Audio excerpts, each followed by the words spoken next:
Hi, everybody. Thank you so much for joining. I'm Emily, and we have Jenna on the line. We're going to get started in just a moment. I'm going to mute and give everyone another minute to join, and then we will start.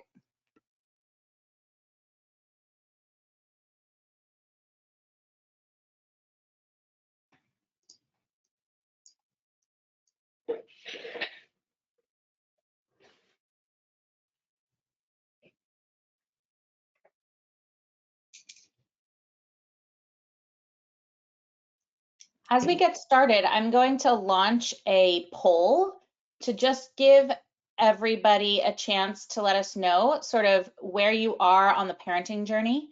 So if you don't mind, if you are here and sort of just waiting to get started, if you can fill out this question, it'll just give us a sense of our audience and it'll help us sort of tailor the conversation. So I'm going to leave this up and we will just start in one more minute.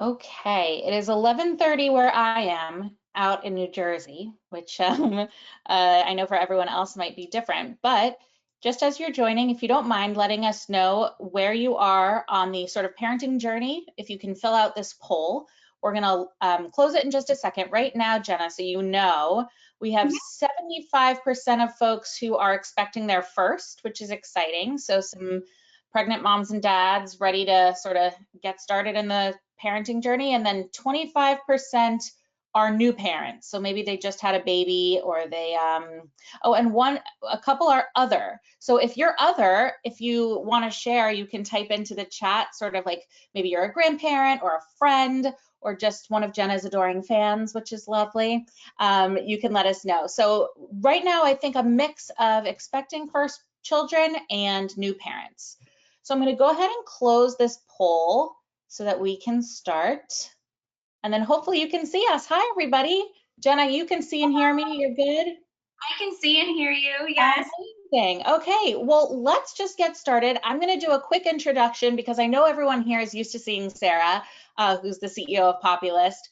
Sarah right now is actually driving to Dallas from where she lives in Austin to be a part of the Prego Expo, which is exciting. So it's like a massive convention of pregnant parents or expecting families that, you know, come and learn more about different brands and different services. So Sarah will be there this weekend, and so she's on her way. So I'm Emily. I'm the head of content at Populist, and I'm actually really excited to be able to host this specific webinar because Jenna is a longtime friend and colleague of mine, and I'm just so excited to have you all experience her, you know, phenomenal insight, both as a parent and as a professional, and just I think you'll be really inspired. So I'm Emily. I'm a mom of two.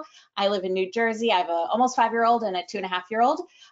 Jenna, we're going to do an intro for you, but what I would like to do first, if we don't mind, in the chat, we want this to feel like a conversation. So we want everyone to really be participating, asking questions. So in the chat, if you can, type where you're calling in from or where you're listening from. It'll help us give a sense of sort of where people are coming from. So amazing. Someone from Illinois, welcome. Awesome. Someone from Denver, Tennessee, New York, fabulous. Last time we had someone from Amsterdam, which was incredible. Like it could have been like, I don't know, dinner time for them and they're calling in. So amazing. South Florida, cool, awesome. It's so nice to meet everyone. Please feel free to continue to use the chat, type where you're from, type if you're, you know, want to share more about your family. And then as we go, we would love for you to write in any ideas, questions, reactions. And if we can answer those questions as we chat with Jenna, we will. And if not, we will certainly make time at the end for some specific questions. So, okay, final. So we have spanning the country. We have California, Virginia, Tennessee, Texas, Denver, lots of folks. So Jenna, I'll turn it over to you for a quick intro. Just tell us about yourself, and then we will jump into some Q&A. Well, first of all, thank you so much. I'm obsessed with what Populist is representing and is all about, because I see some shared values between like what initially drew me to Montessori as a way to like kind of simplify parenthood. And I love what Populist is doing to really simplify the literal logistical start of parenthood for so many families. I wish I had it when I made my first registry 7 years ago now. But yeah, so I am melting over here in Dallas, Texas heat. It's been a hot summer here. I'm Jenna. I am a mom of 3. I am also a Montessori school mom. So my children attend everything from, we've been in the toddler programs, children's house, and now my oldest is experiencing the Montessori elementary community. So it's been a really cool journey. But the other hat I wear, like Emily said, communications professional. I kind of started out my career just the general broad journalism, public relations, a little bit of content marketing as well for different organizations. But then I became a mom and my whole world was like upside down in the best way, but just very transformative way. Like everything changed for me. And I was really caught off guard by how hard new motherhood was. So I'm not somebody who like is now in the Montessori space and the parent education space because I'm like a longtime educator or expert or ever even really grew up with Montessori. This was something that was a true transformation for me.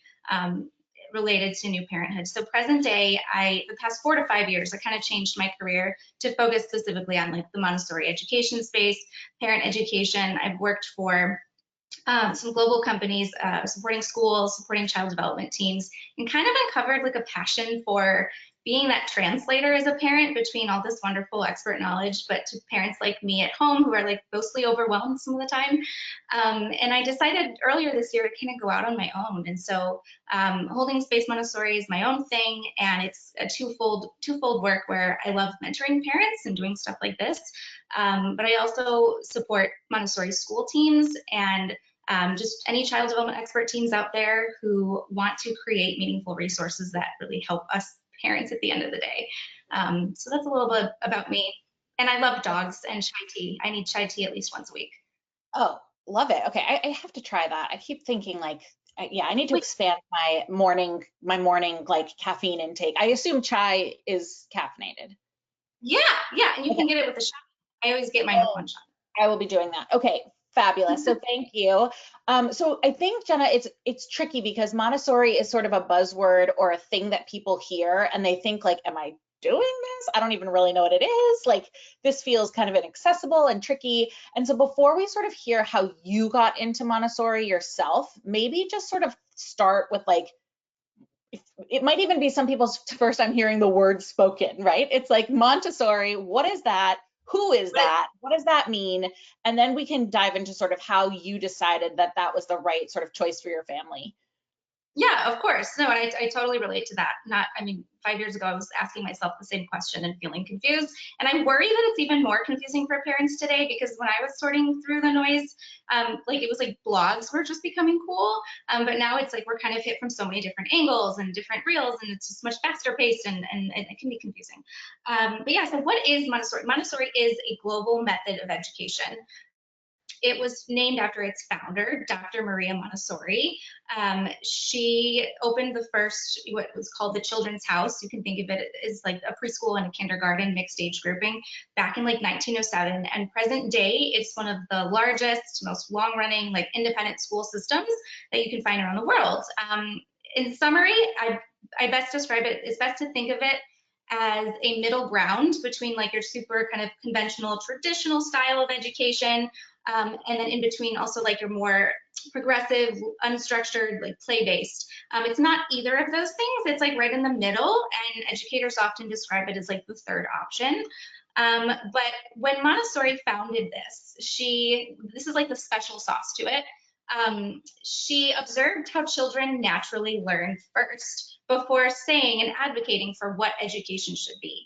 So it's founded upon child development. So that's why it's so relevant to parenting, because as parents, that's one of the first things we get hit with when we bring this new baby home. Like, oh wow, like there's there's so much to learn about how my baby is developing and how they achieve their milestones. And so you'll find Montessori as this sort of extension in this parenting style because it gives a really helpful framework that helps you connect to child development for your role as a mom or a dad as well.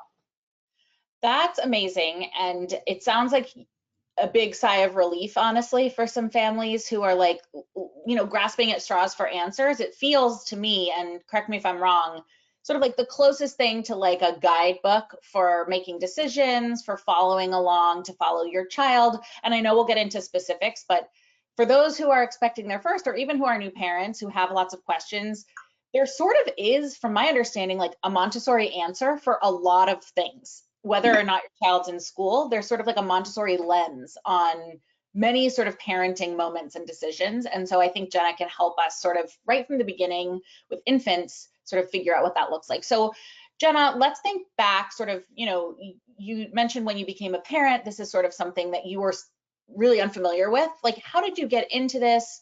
What were you doing before Montessori parenting that made you feel like it was sort of time for a change, or you were looking for a change? Yeah, and I want to start this by saying, one of the misconceptions to starting Montessori is that it's going to be too much work or too extra. For me, my personal journey, I reached for it because I was so depleted and because I did not have much support. My husband's been in the military for 14 years. He just got out last year. So we never lived by family. When we became parents, we had just moved and I didn't have much of a support system. And then he would often be gone. And so it was often literally just me and my firstborn. So I actually reached for Montessori because I was so overwhelmed and I was so tired of people telling me your instincts will just kick in. My instincts weren't telling me how my baby meets these different milestones. I knew that I could build my voice and like have my own unique bond and follow my baby. But I also knew that I deserved like access to something else. So when you talked about it as like a guidebook, that's what it felt like for me. I felt like I got like a parent manual when I started Montessori. I'm sorry, what was the original question? I feel like I'm going on a tangent. Sorry. No, just sort of like what were you doing before that like made you want to get into this? Was it with your first? Was it with your second? Sort of what was the sort of starting place for you? So that's what it was. I started in like overwhelm. I felt like I didn't have enough support. I felt like there were these kind of conventional parenting pressures. This is kind of a mouthful, but I feel like it sums it up well to like contain my kids, distract my kids, entertain them. And like these things felt like they were creating these clashes where I started to get stuck in a cycle of reacting to my baby's kind of like unmet needs because I just didn't know how to proactively meet them as well as I probably could have. And a lot of the traditional advice of just like buy more stuff, buy more toys, buy more baby containers. It didn't feel like it was serving me. I'm like, I The don't. word baby containers is just something I've never like, is it a bin? Like, I guess it's like a chair, like a bouncer, right? Like that's kind of what you mean. That's true. Okay. It just wasn't giving me a break like I like people convinced me it would. And so I observed somebody in my friend circle starting out with Montessori, and it looked like so peaceful to observe her and how she was like interacting with her child, and like her home was like orderly and it didn't feel chaotic. And I was like, wait a minute, maybe new motherhood is inevitably going to have chaotic parts of it, right? But maybe I don't have to accept that as like my norm. Like maybe we can start thriving together and start creating calm. And so I started just teaching myself. I started to pick up Montessori books. I started to read all the Montessori blogs that were out back then. Anything I could pick up. I have like vivid memories of me like staying up, like he would be sleeping, thankfully, which, not always a consistent thing, right? And I would just be like, I should be sleeping right now, but I couldn't put these books down.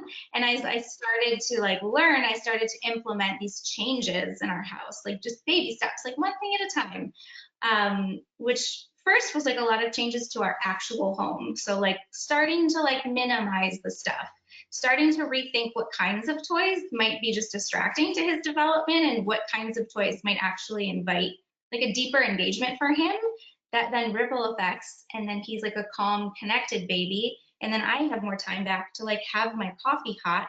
And it just was like this ripple effect. So we started to have more of these moments and I couldn't get enough of it. That's so cool. And I think something you said, where you said, I want to be more proactive in understanding his needs as opposed to reactive. And I also sort of totally relate to the like, I'm going to put this crying baby in this like chair that maybe has a light up like thing that will maybe entertain him so that I can go and sit down for a second, but that's not really helping. And I'm getting stressed and it feels like it sort of perpetuates itself and gets worse and worse. Yes. And then this sort of juxtaposition of this sort of calm environment could feel kind of unattainable, but it sounds like a dream, honestly. So, I mean, I think people sort of, this all makes sense, but like to make it a little more tactical, like what does it look like or what would it look like to be a Montessori parent? Like what does that visually, tactically, logistically mean for families? It is a great question. Two warnings. It does not look like creating a classroom or school in your house. Okay, good. Montessori school is a different context than Montessori at home. I encourage you to think of Montessori parenting, Montessori at home, as a relationship. It's not a line of wooden toys. Let's just get that out there. Think of it as a Right, 'cause if parenting you style. Google Montessori, you might see a line of wooden toys, right? Not even she never created toys. You can have toys that are aligned with values of like building their focus, making sure it's hands-on and that they're like driving the play. We don't want them to just be watching things. That's a very passive play experience, right? So it's related, but it's not a line of toys. You don't need to go out and buy only wooden things to get started. That's not what it looks like. Think of it as a parenting style because there's values to Montessori parenting. It's not a formal research parenting style, like one of the big four ones, but it's very similar to what is identified as a parenting style, the authoritative, which is like a really cool like balance where you're not like super like top down with your kid, always telling them what to do, inserting yourself in their activities, really thinking about like discipline in a very like kind of punishmenty sense. And then it's also not so far extreme the other way where you're like, whatever, like permissive, like free range, like go figure it out yourself. And then you can't really like set limits. And then so it's like authoritative. It's very close to that style where you recognize the child deserves and really thrives from a sense of freedom, freedom of choice, freedom of movement, agency in their play. They're the ones leading, right? But it's not so free range where you're not like a sturdy leader there to guide, there to set limits and really show them how stuff works because they're new here. They were just born. Like they need love and connection and they need guidance and limits as well. So think of it as a relationship, not a line of toys. That's my one big piece of advice. But the values that it looks like on a daily basis is like we love to prepare. So we're preparing home environments. And this isn't just to like promote their independence. It's really to promote their inclusion. I like this reframe better for, especially when you're just getting started, because there's so many misinterpretations of like the value of independence in Montessori. We're not doing these things or creating spaces on their level so that they just go like fend for themselves. That's not it. It's because we want them to feel included and seen and heard and like capable and a part of our home, a part of our house. So much of the conventional prep for like how you set up a nursery or how you set up a play space is actually on your level as an adult. Even like the pictures you might hang up or like a mirror you might hang up or a mobile that maybe you got gifted. Like notice how like our instinct is to hang it at our level where we can see. But then this is a great kind of contrast. When I started Montessori, I learned about what they can see from the beginning. And I was like, wait, they can only see like 8 to 12 inches in front of them at first. So why am I hanging up all these beautiful pictures and like their mobiles for them way out of their sight? They can't even see it.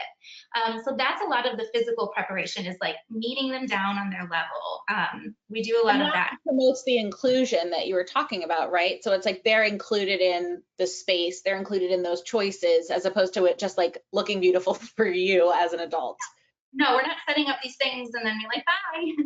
We're Right. setting the space up for them to feel included, and we're still a very active role and a very active presence in their development. And it also looks like really practicing things like humility.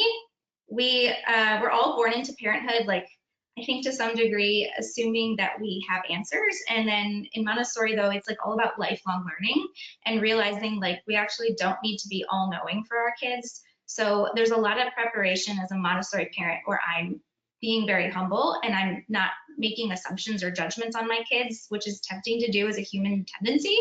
And I'm often reaching for, they call it like intellectual preparation. So I'm often still like reaching for things. When things feel hard with my kids, whether it's like tantrums or toilet learning or sleep, like instead of like judging and just kind of going off of like what I see around me, like I'm just getting curious. I'm just getting really curious and always asking myself how I can keep learning with them. So. Okay, cool. I love that. So, I mean, it sounds attainable and doable, which is great. It sounds like the child is really being respected, which is a really sort of key point. And it sounds like you as a parent sort of can slow down, observe, and try to use those observations to help you make choices, which sounds, again, really awesome. It sounds trickier to do with a baby. So I want to hear, like a lot of parents on the call are either, again, expecting their first, maybe they have another child at home and they're expecting their second, or in some form of like newbornhood. Like, how does this look from birth? How does this look like right away for an infant? And like, how can folks here think about like tactically starting this in their home? Like, what are some things that they can do?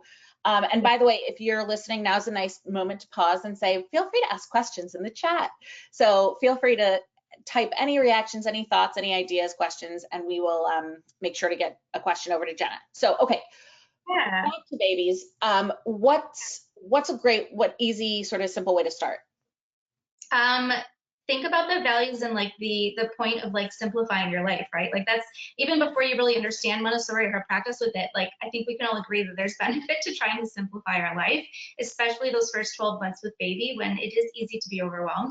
I want to be clear, like doing something where we're practicing Montessori is like a respectful parenting practice. It's not necessarily going to make it easy with a baby. Like having a baby can be hard, and it doesn't change how the natural course of like your journey adjusting to parenthood and your babies, but it can be a bridge that helps you kind of slow down and connect to your baby. And so I think for me, the big why, like why I do it from the start, was when I realized that this idea that like their play and development kind of like happens later was a big myth from me. Like I learned over time and eventually that play and development starts at birth. So like ready or not, here it comes. And so anything that I could do to feel more prepared was grounding.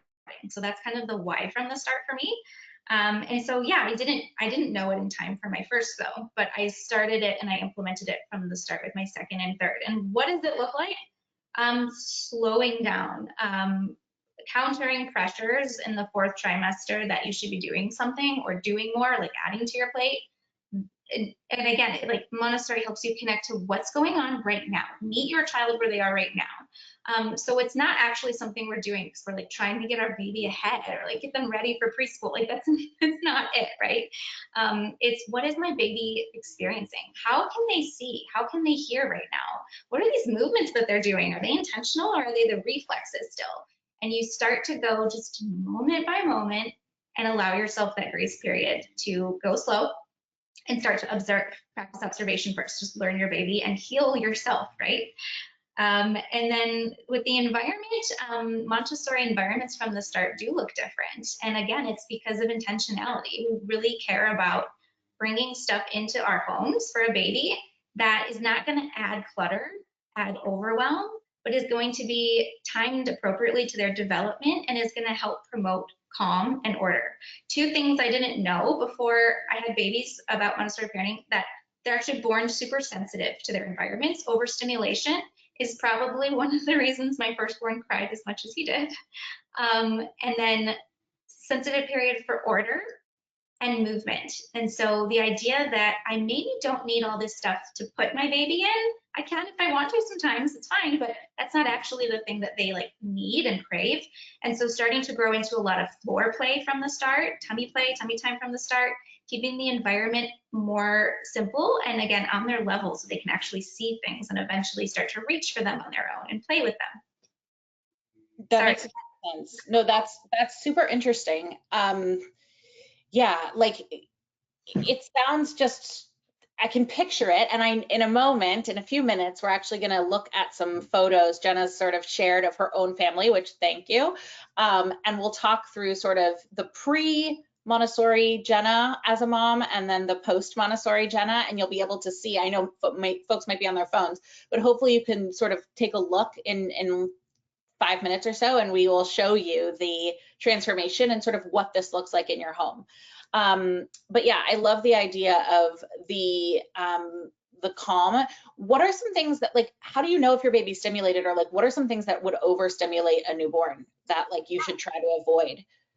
Okay, I mean, I can only speak for me, but I remember like shopping to decorate my firstborn's like spaces, and I felt like everything was really like animated, like cartoonish, and like the kid aisles, and like really bright. Everything was really bright, like stimulating. A lot of toys today are very battery operated, very noisy, do a lot of play on behalf of the child, and it kind of gave me the impression that like what's fun and engaging for him would be really like kind of like a Disney mini theme park or something. Like it had to be extra and like flashy. And this was a misunderstanding again of like how children develop and what does that look like for them? What do they actually need? What do they find beautiful? What do they find engaging? Montessori helped me understand that when they're born, they most first need to adapt to reality. So there's actually this huge drive from the start and through early childhood to absorb and process their factual surroundings. And so what is stimulating but not overstimulating would be things that are real and like natural and truly representative of like our world. So there's a reason, right? Like whenever you get to a certain age with your baby, you're like, why are they not playing with all these toys that my family bought or that I bought? And they keep reaching for my coffee cup or my like toothpaste or something. You know what I mean? Like, could be anything. Like, and then Totally. we like laugh at it and we like redirect, right? We're like, no, that's, you know. But what you're seeing is that drive to understand what's around them. There's a reason they love staring at like the ceiling fans and just something as simple as that. Like they're motivated to see that stuff. And so what is stimulating is that it's just your simple everyday surroundings. You don't need to decorate extra. That's so interesting. And it makes me think of like, and I'm guilty of it too. I have slightly older children than babies, but like there are cartoons with like flying dogs and like purple cats and things that don't Makes sense to appear in reality. Right. So yeah. it's like they first have to sort of understand what a real dog is before they understand what like this talking cartoon Australian dog is, aka Bluey, aka the best show ever. But I totally get that. So that makes a lot of sense. Yeah, you always see like the baby wanting to play with the box, or like the baby wanting to like even like be outside sort of experiencing nature, right? Which I assume is like a big part of it. Huge, huge. Yeah. Okay, love that. You've talked a lot about sort of the simplifying and the difference between sort of like entertainment and engagement. Like, are you supposed to play with your kid? Like, what are you supposed to do? Like, how do you engage or entertain a baby in sort of a Montessori mindset?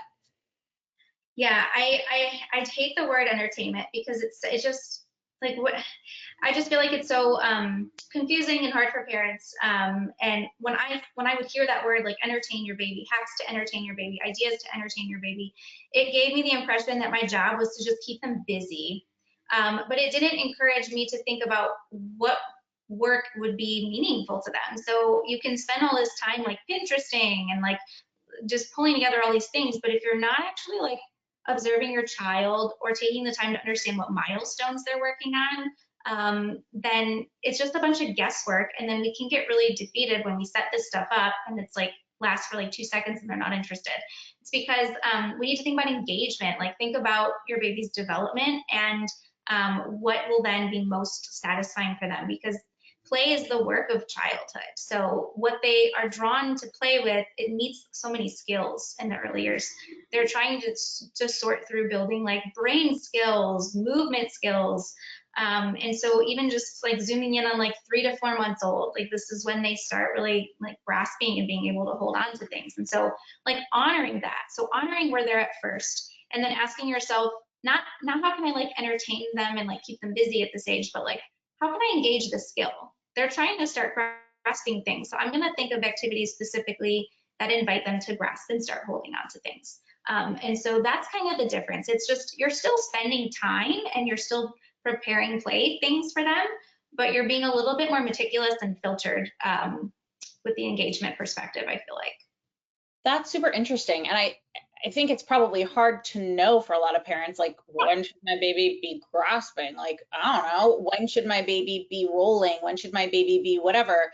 But when you said sort of play is the work of childhood, it sounds like really what they're doing is work. They're trying to work on these skills. So if you're noticing that they're sort of trying to get to a new milestone, or they're sort of reaching for something, or, there's always that like image that I know you and I have seen where the baby's on their belly doing tummy time and the ball is like just out of reach for the baby.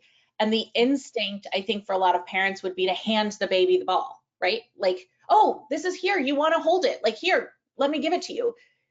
Like, given that sort of, and I'm sure there are photos of this in your slideshow, but what would a Montessori parent do in that like picture, in that moment? If it was a newborn and I knew they didn't have the capability yet to truly like reach and start scooting, I would bring it to them and I would show it, hold it over their eyes and let them like visually track the object. If they're getting more mobile and they're like kind of wiggling, they're starting to get their strength, they've moved past just head control and they're really starting to reach intentionally. And if it's within reason, yeah, I would let them work at that. You're exactly right. Like we, in Montessori, we actually tend to say work way more than play. And this is just to give our children a sign of respect and like help us to understand that what they're doing is actually really, it's a big deal to them. And it's not frivolous, because sometimes as adults, we look at play as kind of aimless and frivolous, but to them, it's literally how they're building their sense of self. It sets the foundation like for their future, what they learn in these early years. And one of the things they're learning is their own capability and building confidence in their own skills. And so in that moment, I would let him reach and even struggle a little bit, because it feels good to a baby to get to work and to get to try things for themselves. And then of course, if he got super frustrated and it grew apparent that this was, he needed help, then of course you help. Montessori parenting is not never helping.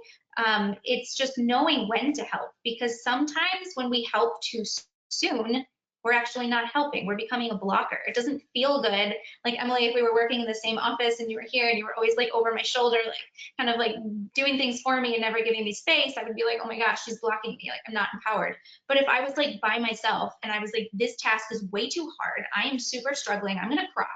Like, Emily, where are you? Like, that would help at that point for you to come in and offer guidance. And so that's kind of the Montessori parents' role in play.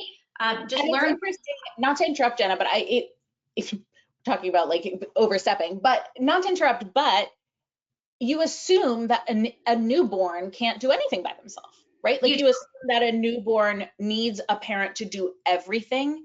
Are there like glimmers of time when the child can provide signals or choice? Like, is it a different cry? Is it the way they look? Like, that you can honor as a Montessori or Montessori aligned parent, even with a tiny baby? Like, what might that moment look like?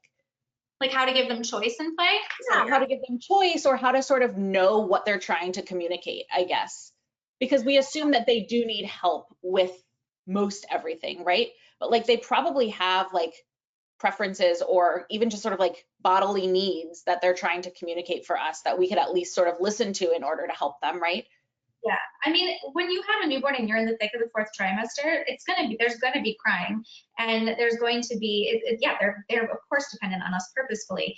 But I think with the whole notion of like trying to decode cries, like I think it's important to just keep in your mind as a filter, because everyone kind of talks about and focuses on sleep and feeding. And those are, I mean, understandably, like that is a bulk of your days together at first, right? But I think Montessori helped me layer in from the very, very beginning, considering the environment as a reason for crying as well. And so considering their frustrations and their behaviors is like, are they also bored? Because newborns actually they are ready to start using their eyes, right? So that's why Montessori in the very beginning, you'll often see these pictures of like mobiles, like very specific work with like different types of mobiles and things to look at, because we're recognizing, yes, this baby is feeding around the clock. waking every 2 hours. This is a big theme right now, and we're responding, and that's part of it. That's just part of newborn life. But also, they're capable in this way. Like, they're capable to start building their visual skills. Like, they're trying to start seeing things in focus. And so that's something that you can respect and build in. I feel like around 3 to 4 months, 4 to 5 months, I don't know, my memory is horrible, you know me, is when I started to really intentionally slow down and offer like choice with toys. I used to do something where I would like, two pens. I used to like hold up like a rattle, and then I used to hold up like maybe like a beautiful picture of something to look at. And I would like hold it over my baby. And just because they can't move yet, right, they're still pretty much laying and maybe working. But like if you follow their eyes or like reach at one, they will show you like they have a preference to see something over the other thing. And then at that point, I would just put the other one down and I would say, this is what you're interested in right now. Like, let's explore this and go from That is there. a really good sort of simple thing that I think a lot of parents wouldn't know, or they'd put like 7 toys out in front of a newborn, which might be too much, right? So like being close to their, visual sort of frame of what they can see, and Yeah. being able to say, here are 2 things. And when the baby looks at one, say, wow, you want to hold the ball. And Yeah. then maybe like telling them that they chose that. And it sort of sounds like it's that like narration as well as a parent of sort of just talking about what you see, which sounds really cool. Okay, we have 10 minutes. Feel Okay. free again to add in your questions, but I really want to get into these photos. So I'm going to try to share this little slideshow. So let's see if this works. Okay, can we see this? Oh. Okay, so what are we looking at, Jenna? And by the way, what if while we're doing this, people type in like, I noticed that this look, feel free to interact. I mean, we want this to feel like a conversation. So feel free to ask questions or tell us what you're noticing.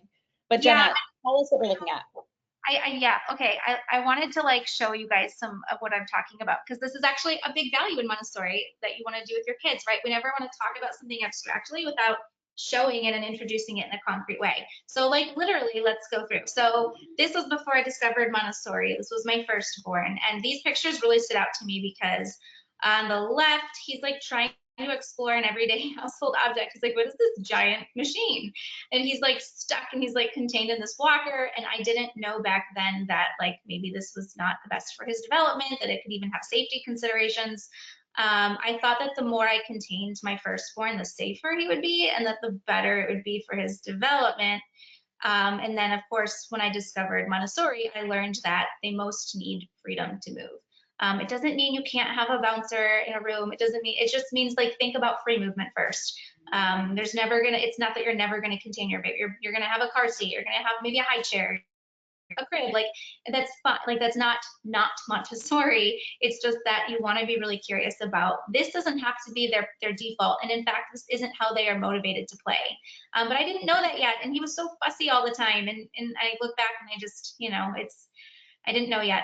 So by the time I had my second on the right, that's my middle child, I was like, okay, I'm going to try this Montessori thing. I'm going to start to get rid of all the stuff and the baby gear that I had from my first that didn't really seem to help us, and just make floor time. We set up like an infant movement area. We didn't rush for milestones. Like when she was like learning to or close to the age of like, I don't know, sitting, I wasn't like propping her to get her to sit. I was just like letting her do things that lead up to it, like scooching or planking or turning.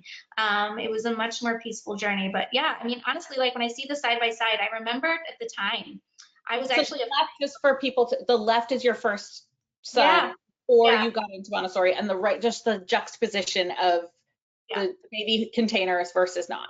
Yeah, thank you. Yes, sorry. I had all the things with my Yeah. first. Everybody said was gonna help. And it just felt like it didn't for me. And then I went with way less for my second. And it just felt so much more peaceful and connected. Um, I love it. I love it. And it doesn't necessarily mean, or it doesn't mean unsafe, right? We're not putting our child at the top of the stairs and saying, explore. Like that feels horrible. But it yeah. sounds like it's just very sort of minimal, open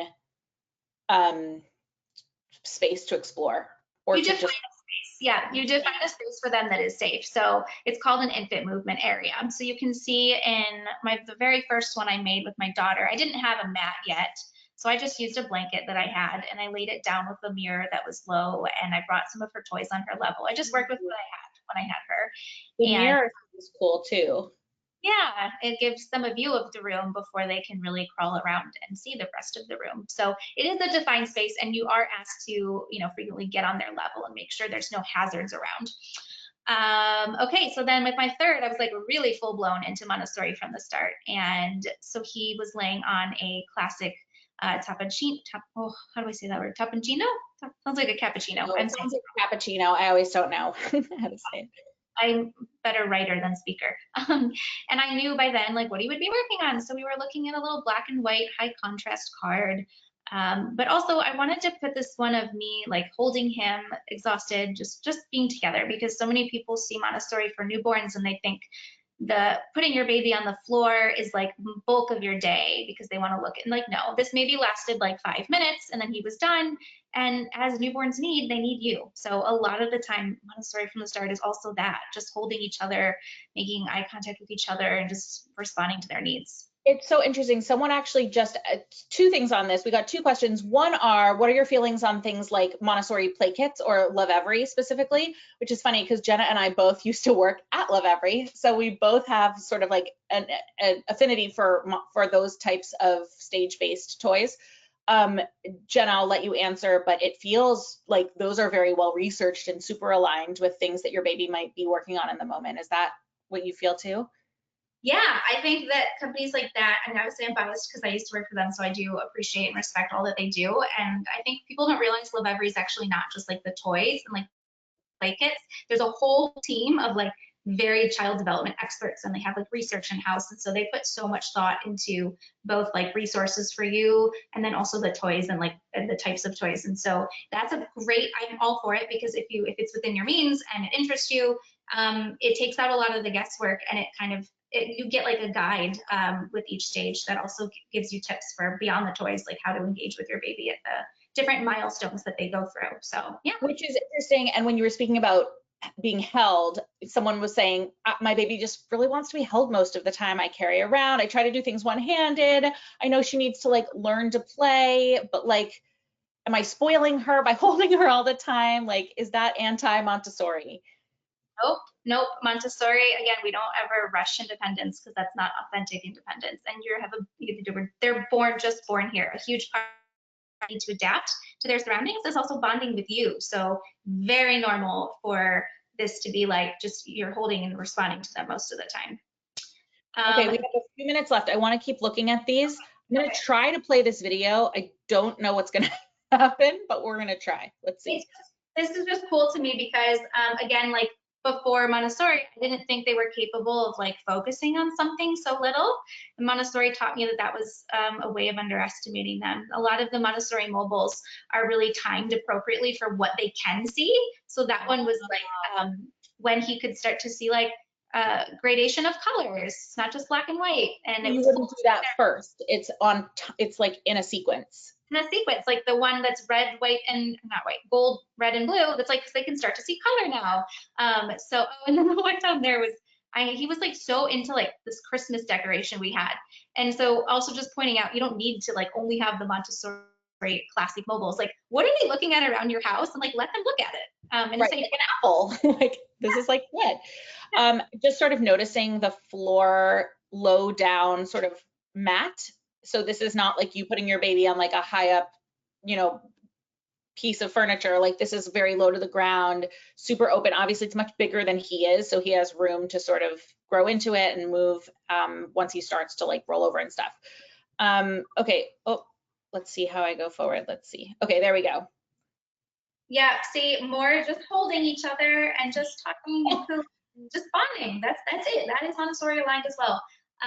Because again, Montessori is not just something you do; it's how you relate with your child. I love this. That's an example of an infant movement area. So that replaced like the idea of needing to have baby gear stations everywhere. I just got a floor mat and again, very minimal toys because at the time they're so young, they don't need excess stuff. That would be overstimulating. I taught my daughter how to give choice and how to help baby track objects, and she So this felt, is like what we were talking about before.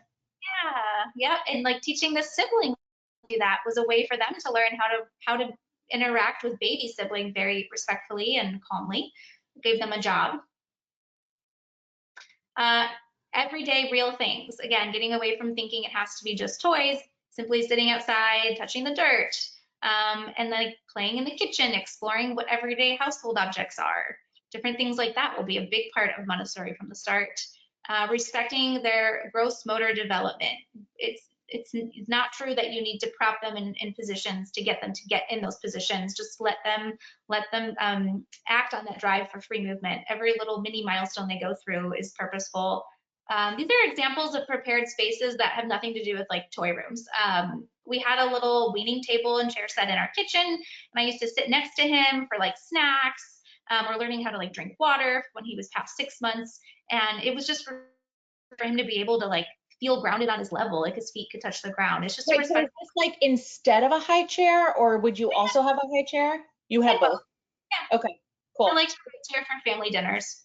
Um, Then this was like a stand-up diaper station because stand-up diapering is a great way to when they start standing. And then this is just the end. This is him now. He's almost 3, and we're growing. Like we're still growing in Montessori parenting, always growing with his needs and his interests. And it's not something that stops at a certain point. She actually Montessori actually covers like all the way through 24 years old, the different stages we go through. So it's cool. Jenna, thank you. This is so funny. Every time we're doing one of these webinars, exactly on time, we're like, now we're done. So this is the perfect moment. Thank you, thank you. The only other question we got, there are a few in here that you've already answered, but what are some books that you recommend? Jenna actually shared a whole host of resources. So Sarah, once she arrives to her destination in Dallas, she will send the post-event email out with lots of resources from Jenna, where to contact Jenna if you want to book a session with her personally, how to follow her on social media.